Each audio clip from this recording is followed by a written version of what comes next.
I'm going to casually mention to you something that's very scary indeed, and tell you what the alien agenda is. And it's going to sound very familiar.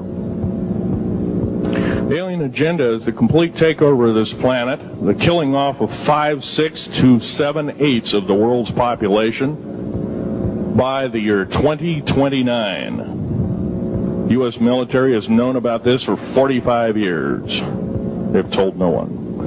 As far as I know, I'm the only person standing before a crowd talking about the alien agenda, secretively. Okay. Back in 1954, I'll give you a quick overview.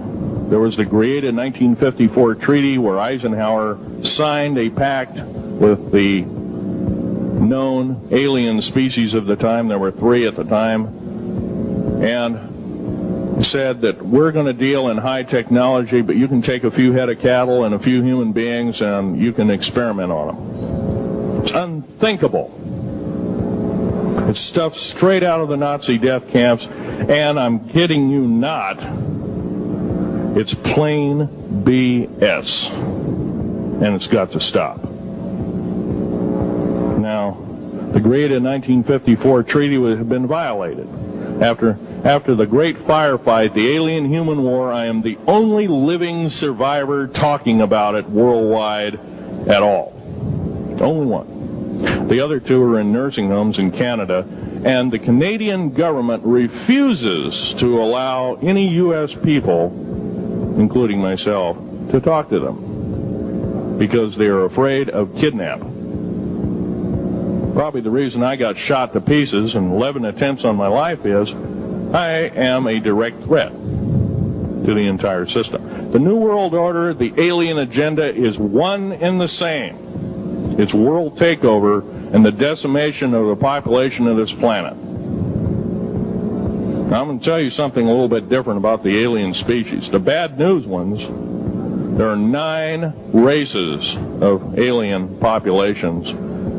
To look at a human being as a bag of food. They're not cannibals. They don't eat the flesh and the bones and all that kind of stuff.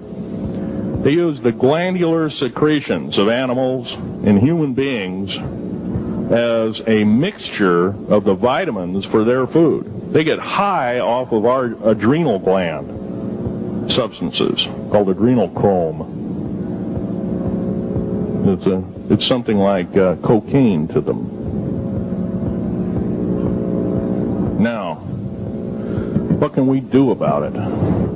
Right now, if we do nothing, we can do nothing about it, and it will continue to go on. Basically, we'll be led in the dark, and you'll keep seeing more and more people disappear. Right now, there's 100,000 children totally unaccountable through FBI archives, cannot be traced anywhere. They haven't been murdered. Nobody's ever seen them. I think they're hauled underneath in some of these bases, and they are summarily done away with, and they are literally eaten. Now, that is a scary thing indeed. And I'm not asking you to believe me in toto. I am asking you to seriously do enough homework that you can go out through the public record, through the congressional records, find out who's voting for what, and go from there. Do your own program. Do your own agenda, and do your own speaking out. And if enough of us do this, there is some saving grace. However, we don't have a whole heap of time left. Technological governments on this planet are raping the planet. We're going to run out of everything that we need. We're going to pollute everything in sight in the better part of 20 years. Now, I know you've heard some poppycock stories. Oh, we're going to run out of coal. We're going to run out of gasoline. We're going to run out of this, that, and the other. And 25 and 30 years ago, you heard all this hogwash. Well, don't believe it. Basically, anything you read in a paper, you should take with a grain of salt. Start reading on what is missing out of the article. Ask yourself, what's missing in this article that I should know? Maybe that's the truth. Fill in the blank spots, so to speak. White copy is only one leg of the triangle. There are 2 other legs, 2 other pieces of the puzzle. What we have to do as a group of people, concerned people at that, and this group seems to be quite that, is we have to assert ourselves in a way that we've never thought possible. Now, I'm not asking you to do what I'm doing. I'm telling you, what I'm doing is very important. Every one of you is equally important. You wouldn't be in this room otherwise. You know, all these other people out here that didn't come to the lecture, they really don't want to hear it.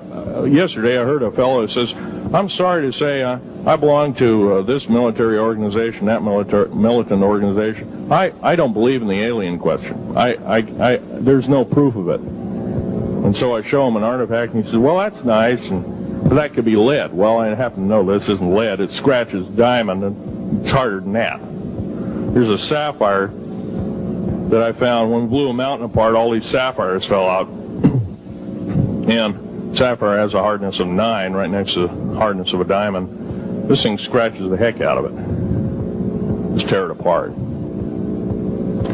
I'll tell you something. This technology is fine and dandy. At the risk of the human race, at the risk of one human life, it is totally worthless. We have to... The one beautiful thing about the United States of America is we value a human person's life. The minute we lose it, we are dead meat. It is tantamount that we get back to constitutional law, and for our officials not to believe in it or obey it. First of all, for a politician to say, well, I believe in the U.S. Constitution, but I believe in gun control. You can't be a master of two houses. It don't work.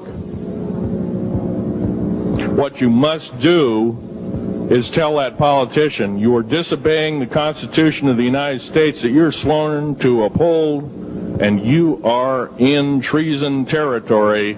Think about what you said. You have 30 days to make that apology. If you do not make that apology, you are a treasonous individual and should be prosecuted.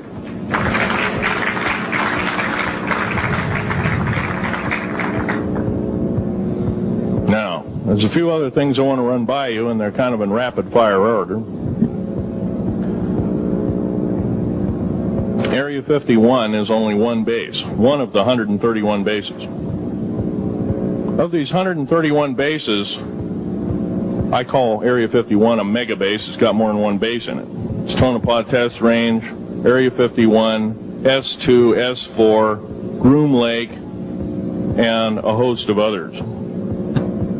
Now, these mega bases are gobbling up our gross national product. Right now we're spending 28% of the gross national product on building underground bases solely. That doesn't count for the defense budget. That doesn't count for the spare parts budget. It doesn't count for any of that at all.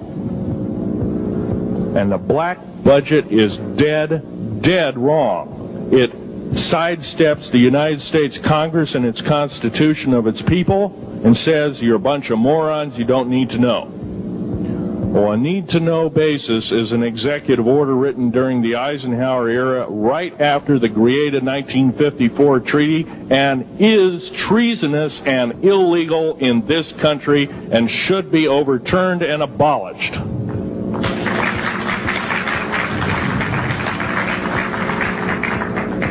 Now, I believe in military preparedness. I believe in military secrecy to some extent. Because there's always going to be spies out there, and there are always going to be people that want your hunk of territory, your house, or your ground, maybe even a country like that. Most of us remember what this crazy person in Russia, Zhirinovsky, had to say. We want Alaska back. Well, baby, you're not going to get Alaska back without a horrendous fight. Alaska is my land. I was born here in these United States. I have risked my life and limb for these